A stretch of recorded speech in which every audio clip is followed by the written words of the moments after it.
Welcome everyone. Today we have our another new episode and we will discuss on impact investment. We have our world famous speaker, Mr. Bruce, as well as few other speaker may join. First, I would like to give chance Mr. David Slides. What you want to discuss about impact investments? What's your view about this particular topic? I think impact is the most important, uh, thing that we can be focused on right now. Just wanting to go over like the principles of impact investment. You want to ensure activities and investments have positive impacts for the people and the planet. So these are it's it's one of these things that are fairly new when you look at traditional, investment strategies compared to what is the norm today and what has been, you know, how investments have been geared in the past and how they are presently. Impact investment is something that the incentives here are based upon, what is best for the well-being of the people and the planet. And I think, it's great. There's a lot of things that are still being, you know, discussed and planned. The strategies for impact investment. It's difficult, honestly, what I know about it, to to look at the incentives for those that would look to invest in a way that's going to have these positive impacts. This was more of an answer for philanthropic pursuits and to ensure that, the money is being used the most effective way. I believe the things that, have been discussed here on this forum are definitely what are applicable to impact investments. All the things that we understand that need to shift, this whole paradigm that needs to shift to how we look at, our financial structures, our economy here on the planet.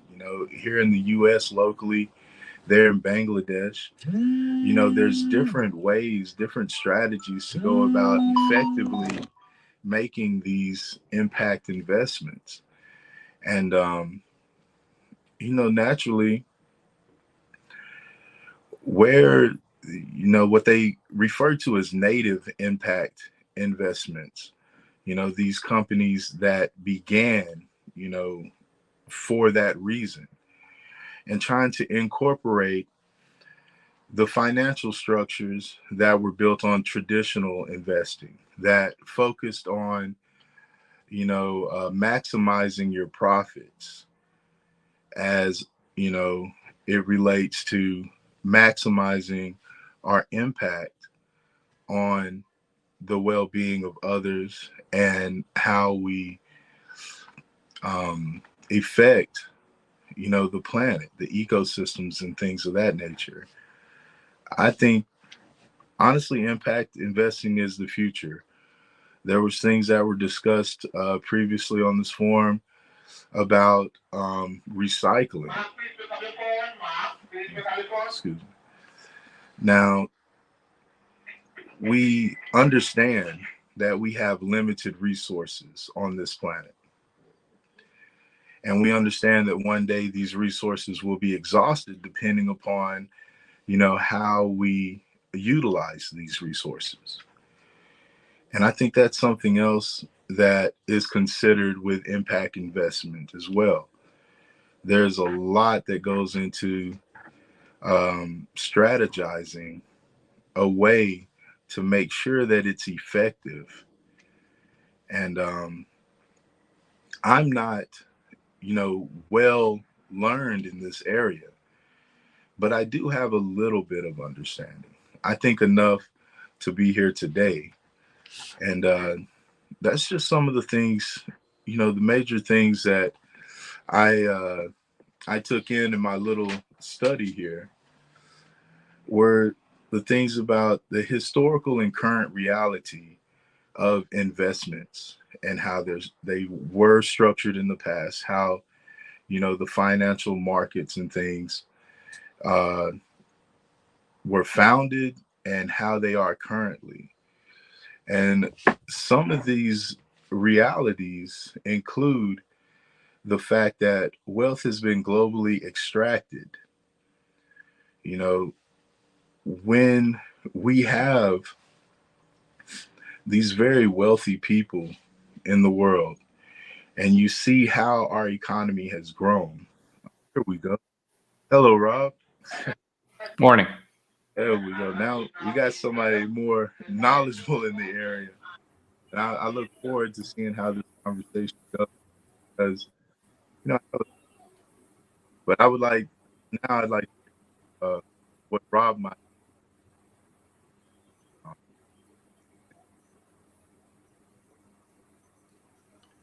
Well, good morning. Looks like we're talking about impact investment. Impact investment. So impact investment, that's basically where you do good but make money from it. It has the economic advantage. In fact, it's similar to what Google as a policy brought out when they first went public. They had a fundamental belief that you could do philanthropic work and make it profitable, and so it became self-sustaining. So the idea of finding projects where you're doing good in the world and then the projects are providing a return. It's not easy. For instance, harvesting ocean plastics still is more costly than it is profitable. And we do have a lot of people doing that. And being largely supported by investors or people that care about the environment. But there are other ways to make money. Finding alternative ways to store energy, for instance. Those tend to be reasonably profitable because the need is there, and the technologies we have to store energy are inadequate. So we end up doing things like pumping water into abandoned mines, and then cycling that water up and down, pumping it up when you have power, generating electricity as the water falls to its lower state when you don't have power. And same thing with weighted trains. The idea of taking a train up to the top of a mountain with weights when you have power, electric powered train, and then allowing the train to come down and generating power when you don't have solar energy or whatever sustainable energy source that you're having. Investing in solar and wind have proven to be reasonably profitable. The solar farms and wind farms that kind of cover our West Coast, and we've got a lot of them here in Oregon as well. Not as many wind farms as California, but certainly a lot of solar farms, and that's profitable as well. And wind and solar are sustainable energy sources, as are geothermal. Geothermal's better in some ways because it operates 24/7, but more expensive in many others in terms of being able to drop the shaft down low enough to generate power and generate steam, and then steam generates power, and then you move forward from that. There always with geothermal, there's some concern with regard to earth movement, and so clearly you need to drop that in areas where you don't have a lot of earth movement, where you don't have a fault line. Other things that you can do that are sustainable that help the environment or help people is there are a number of relatively profitable agencies that take care of homeless people, that deal with aging, our aging population, and these all fall into areas. As long as the profit doesn't get ahead of the good, they fall into this same area of being able to invest and make the world a better place and make money from it. So there's a lot of potential, and the you're really not barred. I mean, it's not a restricted area. These are areas that you can do research in. You can innovate. Innovation is huge. For instance, if you could find a biological method of being able to, granted, you'd have to harvest the result to make money, but a biological way to get rid of plastics in the ocean, plastics in the water.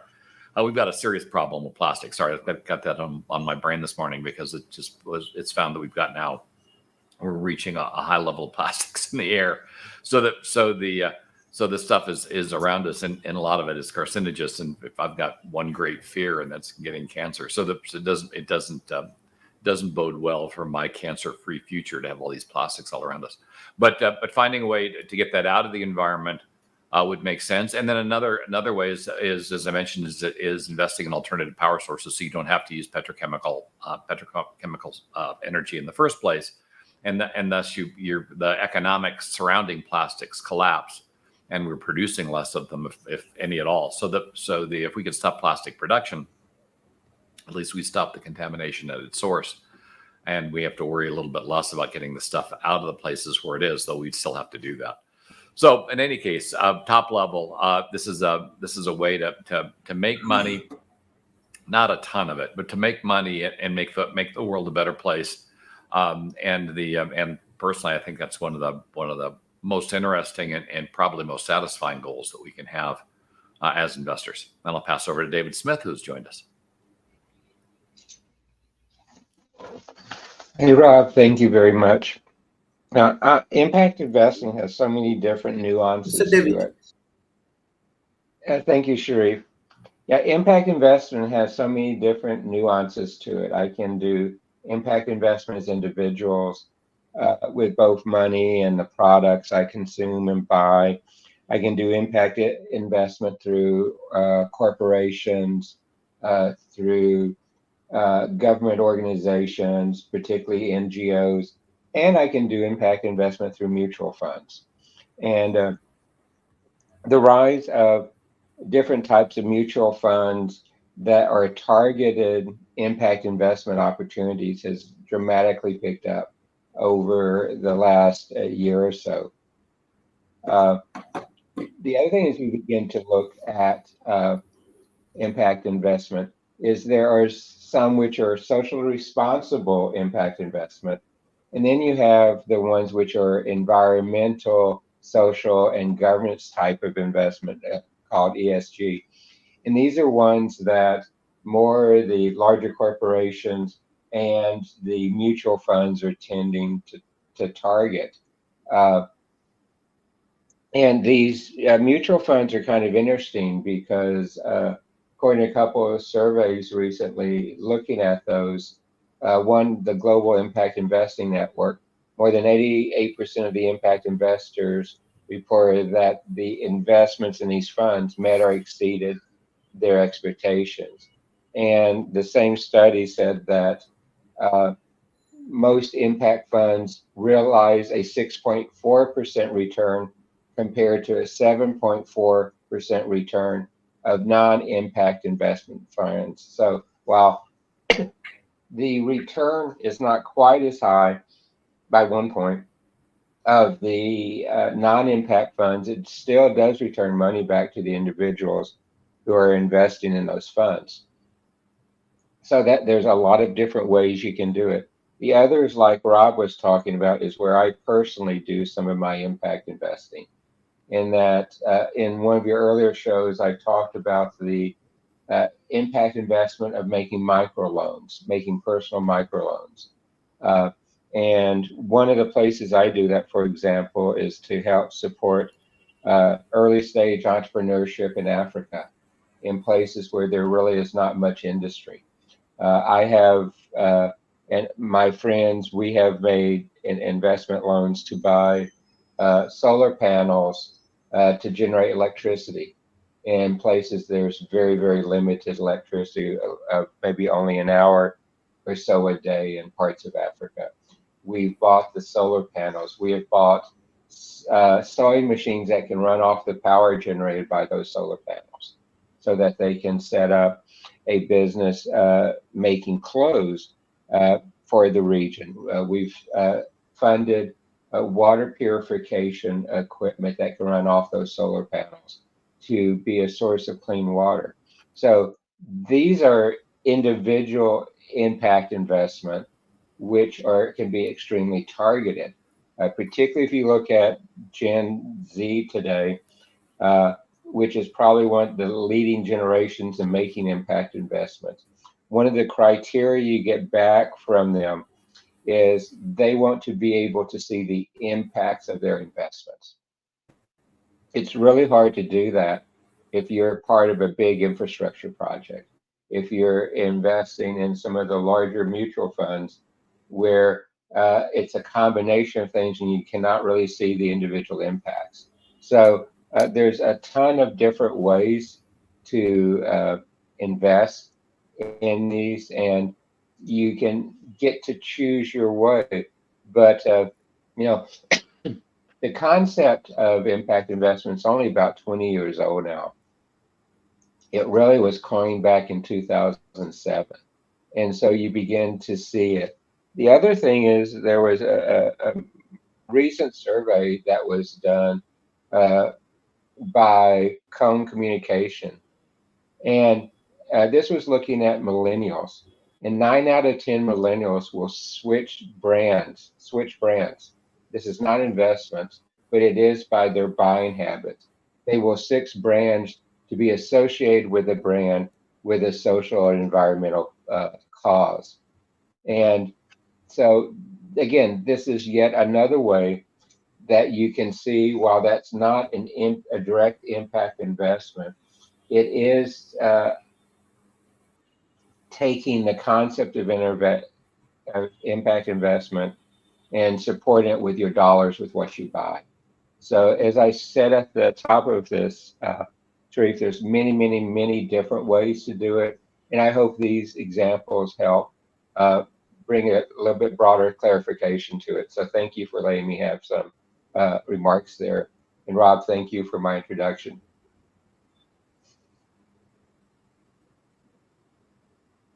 Thank you. So back to you, Dr. Sharif. Mr. Thank you. Mr. David's like how we can improve impact investment educations, because for entrepreneurs in emerging economy, we need to improve education quality for this impact investment. I have the same question for Mr. Davis, then Mr. Rob, then Mr. David Smith. Mr. Davis. All right. Yeah, well, me personally, I like what David said about how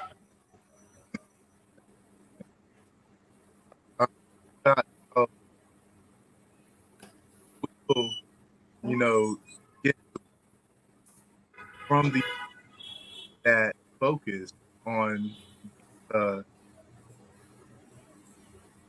remember Reebok was advertising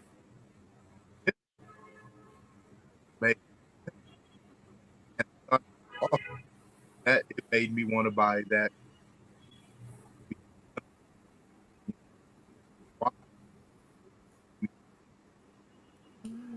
Bruce, you're breaking up a lot. We're getting maybe 1 or 2 syllables per sentence. It may be your microphone, because I'm hearing background noise, and it sounds like your anti-noise application is kind of cutting you off as soon as it hears a horn, and it's not taking your voice out too. Okay.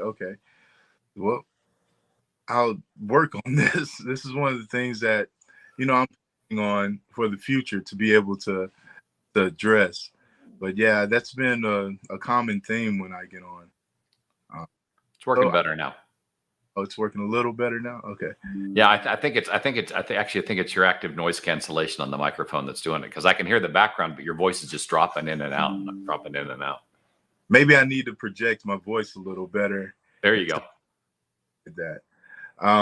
So yeah, like I was saying, I think one of the things, like David touched on, with the consumer, I think the education of impact investment for the consumer would actually make a positive impact on these kind of ventures, because the consumer, the purchasing power is what's going to make all the difference in the long run. You know, are people going to be invested in these things? When you're talking about the incentive of the return in on impact investing, because, you know, in the capital chain, these are concerns for people that would take on these kind of ventures. For the majority of people, there is a group of people and there is an interest, especially with the younger generation. Sorry about that. To focus on these types of ventures. So I believe it will become more popular as time progresses.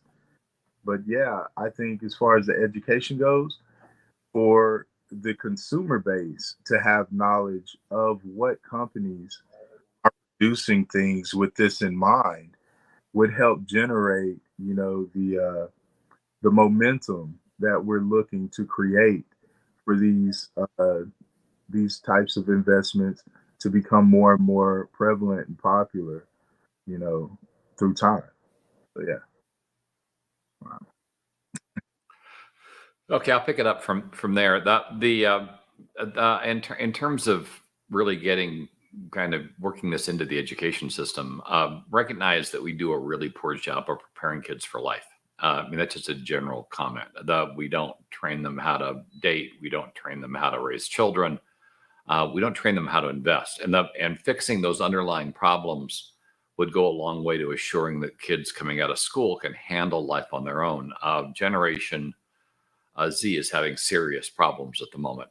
They're coming to work, and the average length of time they'd stay on a job after they come out of school is something like 8 months. It's bad, and it's because they weren't given the life skills that they need to operate outside of their parental envelope, and that's problematic. And one of the things that they need to be taught is how to invest. How do you prepare for retirement? You know, when I started off and was in school, we had pensions, and of course shortly thereafter we did not.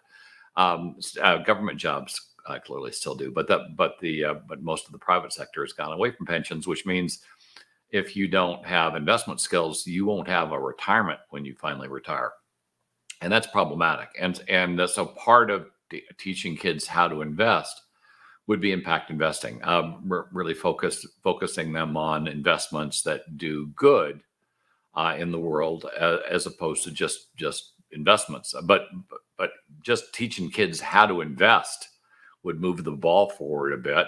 There are just too many kids that adults, heck with kids, that fundamentally don't know the importance of investing. They live paycheck to paycheck, and if they lose their job, there is a major health problem or whatever, that they are, you know, one event short of being homeless. And we have here in the States, we have a fairly significant homeless problem at the moment. So if we want to make kids better prepared for the world they're going to live in, we really need to rethink education and make sure a certain percentage of the education isn't just self-serving. I mean, we teach kids math, but we don't teach them how to apply it. We teach kids history, but we don't teach them the importance of why they had to learn that history. And heck, we don't even teach them complete history anymore. Depending on the country you're in, the history you're taught may have little to do with what actually happened, which means you don't learn from history. You're learning from some type of a fantasy that somebody created to create a false backstory. So in the end, we need our kids to kind of understand what they're stepping into in the world, and even when they're picking a career, if you're talking to kids that are coming out, how did you pick your career? Well, my dad did it, or I admired somebody else that did it, or looked like that guy, that man or woman was making a ton of money doing this, and then they're going down a career path that they have no real interest in, other than financial, and no wonder they're depressed and having difficulty. They've locked themselves into a lifetime of doing things they don't enjoy doing. And in many cases, as we age, one of the things we have to teach kids how to deal with is change, because as we age, we change. Our priorities change, our interests change, and if we continue to try to live our life the way we did when we were in our teens, and now we're in our 40s or 50s, it's going to end badly. So really spending the time and allowing children to learn what's in front of them in terms of life, the kinds of decisions they're going to have to make with regard to marriage and having a family and buying a home or vehicle, building for retirement, training their kids and preparing them for college or whatever education they're going to have. And at least making a determination of whether they even need to go to college, where they might just enjoy going to a trade school, where it's increasingly obvious that people that go to trade schools often make quite a bit more money and are happier than people that went to college for 8 or 16 years and wander away with PhDs they can't apply to anybody else. I was reading a story about somebody that had gone to school, got their bachelor's degree in I think it was Greek studies, found they couldn't get a job, so went back and got a PhD so they could teach other kids Greek studies, which what the conclusion was, it was kind of a screwy Ponzi scheme, because nobody coming out with that particular degree was making any money. But you want to avoid things like this. I mean, if they want to be an educator or really interested, that's one thing. But just going down this path of, as long as I can keep my parents paying for school, I'm good. And that money eventually runs out. So we really need to do a better job teaching kids life skills, how to form relationships, how to collaborate, how to work with each other, how to manage their temper, how to manage their hormones, how to manage their life. And then part of that, of course, would be this kind of investing for the betterment of the world. But until we really start focusing on helping kids with their life, I'm not sure trying to throw in a module on impact investing is going to have make a whole lot of difference, because there'd be no context for it. But as part of an overall curriculum to make them better people, impact investing would be a component that would assist in that overall effort. So that's my thought: is we need to do a better job of getting kids prepared for the world and for things like micro investing. That would be part of that overall training. But if we're not preparing them for the world, then micro investing and impact investing, it just falls into a vacuum. And the end result is just hasn't been, particularly for Generation Z, just hasn't been good. And I'll pass over to Dave. David, you're up. Appreciate it, Rob. The impacts are really hard to measure in this area. If I go in and do an impact investment into an organization that is trying to promote sharing of resources for outcomes, it's hard to put a gauge on that. One of the startups that I have been associated with over a couple of years is a company called ShareGrow. And their concept is going back to like when neighbors would join together to build a barn. The early trade unions were a place where people were sharing to produce greater outcomes, like having insurance and other things like that. And that is a form of impact investing too. And what we've seen is where ones like the communities coming together to buy the barn, or the early trade unions and things, were examples of where the impact was in that microcosm of the local people. Organizations like ShareGrow, and there's another one called Robinhood and some others, are trying to take that concept and make it and one that can scale globally. And the concept of people helping people, of people sharing their resources and pulling them together for the greater good, is another example of impact investing to Dr. Sharif that I find very interesting, because we've taken concepts that have worked for hundreds and hundreds of years, and we're now making them digital, and we're making them work in a digital world. And as we all know, that the world is increasingly digital and connected. So this kind of makes sense as I look at some of the future of impact investing. The other area in this that I wanted to touch on a minute is there is a lot of other ways to begin to look at it. I can target, for example, a company that is looking at better ways to do water treatment, or I can target my investments into companies that are one of the really dozen companies now that are making water out of the air and being used to develop resources like that. I could, one of them that I've been following and I'm almost think I'm ready to even make an investment in is there's a couple of companies that are making miniature reactors that can be used for point of use power generation and point of use heat generation. These are very, very small ones. They work, it's the same type technology that we put on spacecraft that are flying outside our galaxy now, where it's not an active reactor in the standpoint of having to keep it cool and all things. It's using decaying radioactivity to generate electricity. It's non-polluting. It doesn't take really other types of resources, many resources that are environmentally unfriendly to generate it. And it's one of them that they're beginning to see how can you take that concept of really a sustainable resource and use it to generate power. And I find that concept very interesting because it really does help with so many of the United Nations COP initiatives that it has impact across easily over half of those. And it's one that the science is still pretty early stage in commercial applications, but it's really promising there. And Dr. Sharif, you always ask me about how can the entrepreneurs take advantage of this.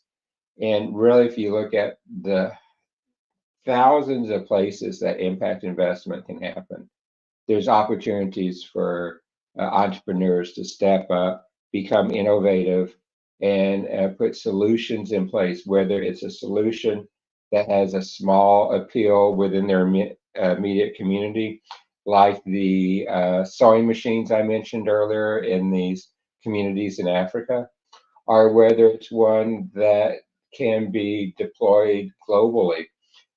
There's tremendous opportunities for entrepreneurship and innovation in these areas.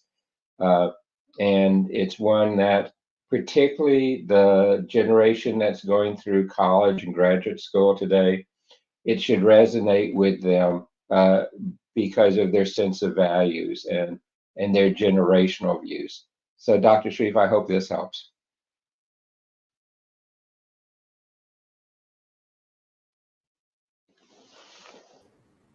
Thank you. I have another question for how we can develop, like country like India, Bangladesh, and Pakistan or Malaysia can develop better impact investment strategy or policy for their country. First, I think Mr. Davids, then Mr. Rob, and then Mr. David Smith.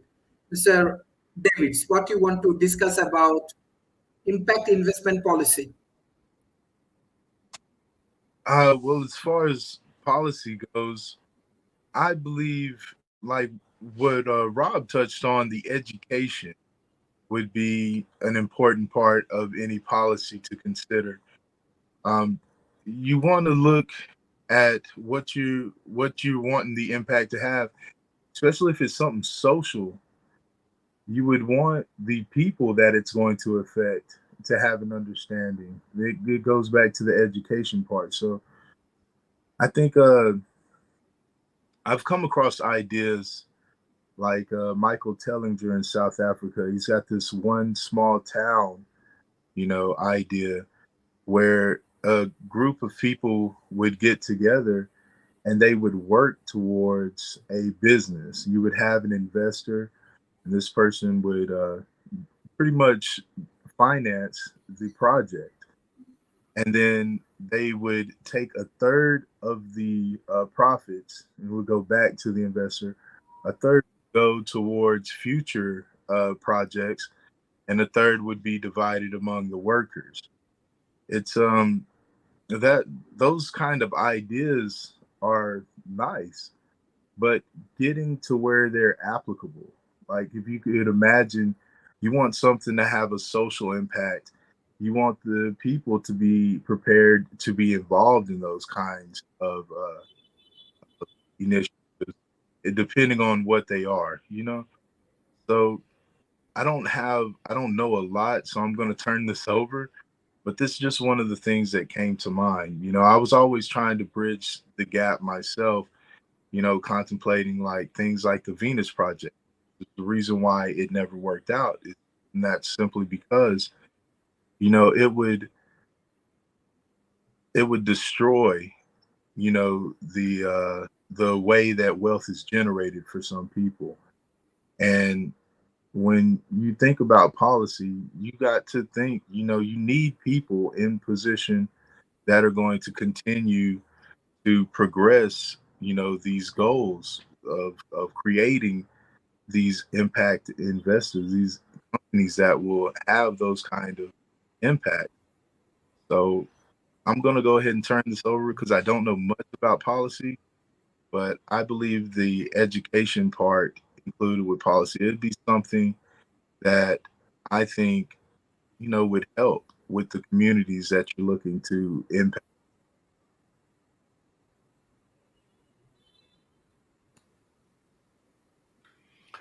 All right. So with regard to government, we've already covered education. So the government has a number of levers it can pull. One of the most powerful is the financial. The governments control tax revenue, and if you want to improve a focus on impact investing, the easy way for government to do that is to reduce the income tax associated with investments that are made, appropriate investments that fall within categories the government has delineated as impact investing. As David mentioned during his cycle, the impact investing doesn't quite provide the same level of return as other types of investing in many cases.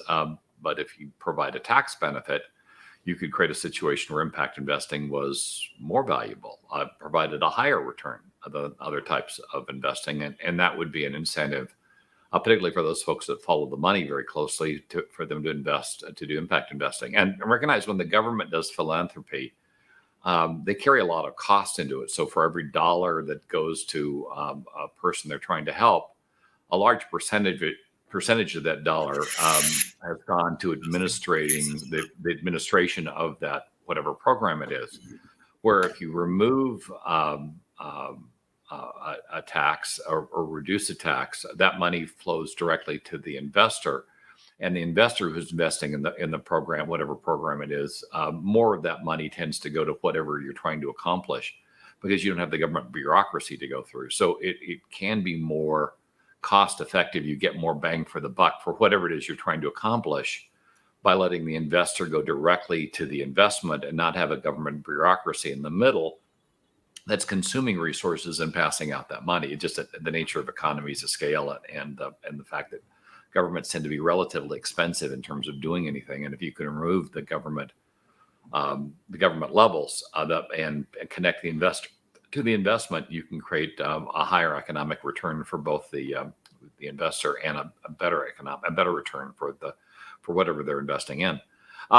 Be aware, though, there still needs to be oversight, because as we know, people with lots of money figure out ways to game systems. And so you do need to make sure there at least is some oversight so that the impact investing is in fact impact investing. We don't have the creation of a lot of fake philanthropic organizations that aren't doing anything but enriching the people that are participating in them. So there does need to be some, unfortunately, there does need to be some oversight, but increasingly we can automate that oversight.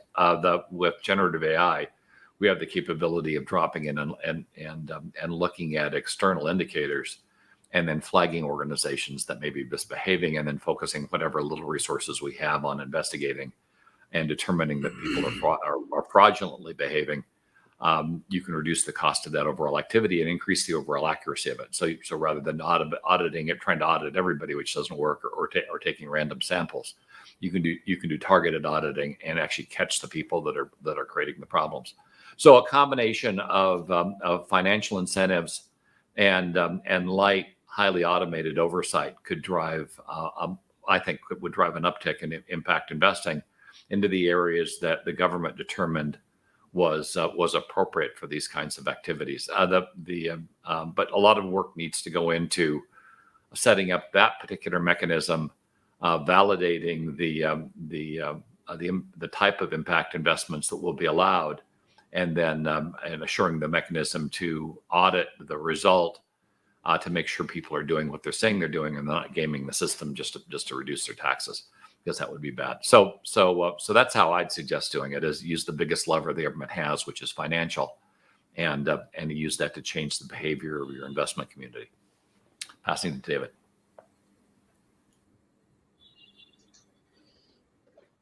Rob, I believe those are great ideas to look forward with this. The other is to look at how corporations can be insightful in this as well.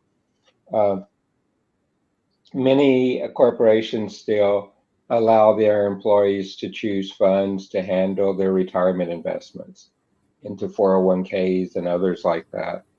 And a good approach on this would be to add the options to have impact investments as part of the choices that employees can make, and particularly ones that maybe the corporation for the impact investments would match a higher percentage of the employee's money going into an ESG investment versus going into non-ESG investments. And that, excuse me, could be a good way to help spread it further.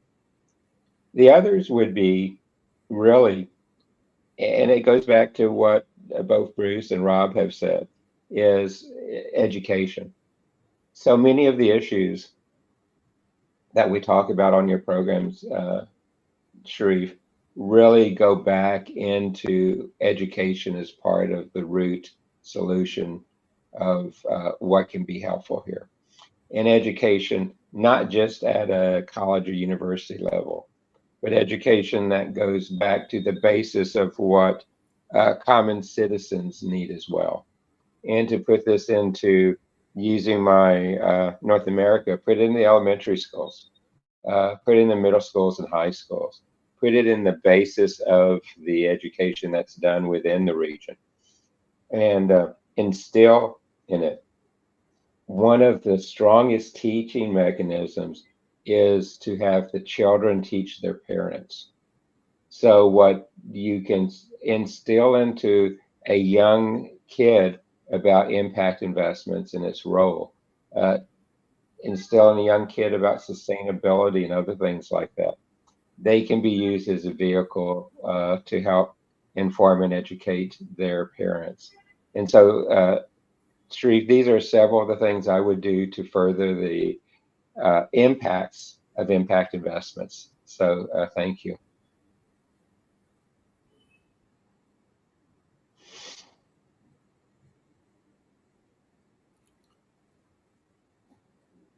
Thank you. Thank you. Mr. David, what's your closing remarks for today's session? Mr. Bruce Davis, what's your closing remarks for today?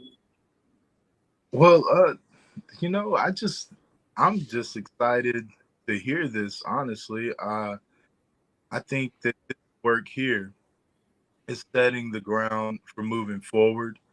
I believe us discussing it more, getting more attention to it is what needs to be done. It needs to be more common these days. So, I'm for you, Dr. Sharif, you, Mr. Rob, and Mr. David. I mean, you guys are awesome. Thank you. Well, closing remarks. if you really want to improve something like impact investing, you have to focus on it, and that means you have education requirements for kids going through school to learn about it. You have government responsibilities as far as incentives and oversight to make sure that the stuff is being done properly and you're doing good as opposed to harm.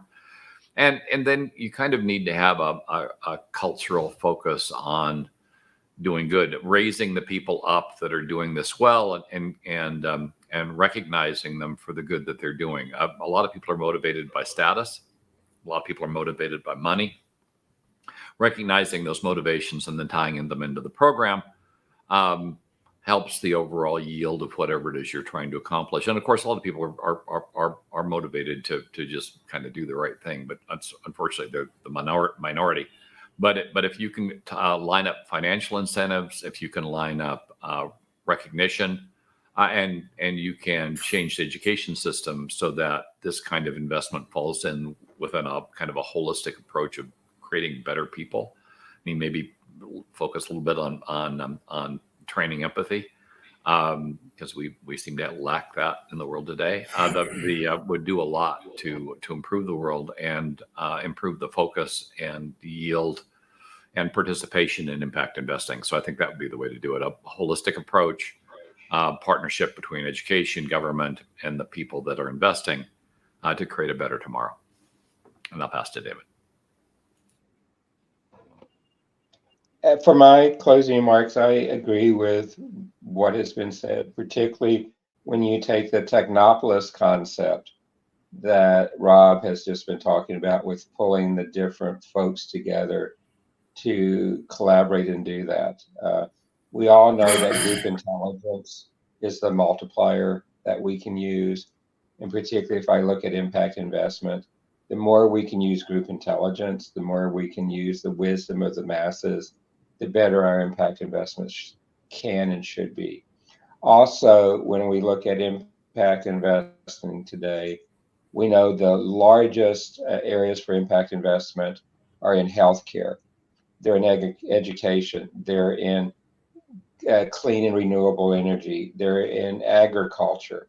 And these are the top 4 that we see. But yes, there's opportunity for many others that can be. We're seeing more and more foundations, for example, beginning to enter the area of targeting part of the foundation money towards impact investing. And I think this is a good thing as we look forward. The other part is, as we've all said, education is a key part of it. And how can we enhance the education? How can we bring, and your program's a great way to do this, Sharif, how can we bring the importance of the different areas of impact investment to light? How can we pull this into be an area that future entrepreneurs, future scientists want to invest in, investing their growth and investing their time into being part of the solutions that impact investments need to be made into. These are all parts of this multi-system problem that we have to work and solve. And again, the impact investments can be very individual. They can be very regional. They can be much larger in funds and corporations and NGOs and government. And they can be implemented through many different ways, from microloans to large mutual funds and others. The JP Morgan Impact Investment Fund is one of the largest ones out there for people who want to use a mutual fund for impact investment. Most of the large broker houses now are putting in place impact investment funds. It's something where many people can participate in. And it's just, how do we get the word out? How do we inform people? I know many of my friends, if they knew this was aware, would do it. You also see the entrepreneur area going into this. the little company I mentioned before that's bringing their products to market called ShareGrow, where they're emphasizing the sharing community for impact investments to grow and share it across the multitudes like we did past in history. All of these are great examples of bringing approaches into bear that can be good for society and can be good for individuals. And that is the goal of impact investment, is to have that type of impact on both individuals and the world. So, Sharif, that's my concluding remarks.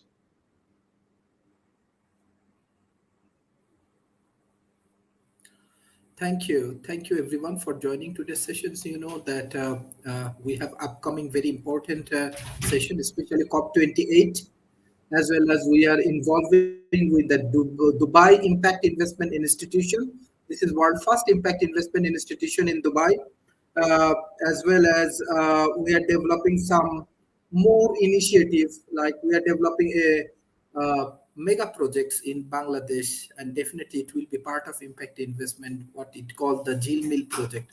So those who are interested to want to take action beside this kind of dialogue, they can join in our core team and they can engage with our core team, and hopefully your contribution will be very effective for emerging economy. Thank you, Mr. Rob. Thank you, Mr. David Smith, and thank you, Mr. Bruce Davis, for your continuous support for World Talent Economy Forum. Thank you. Bye-bye and take care.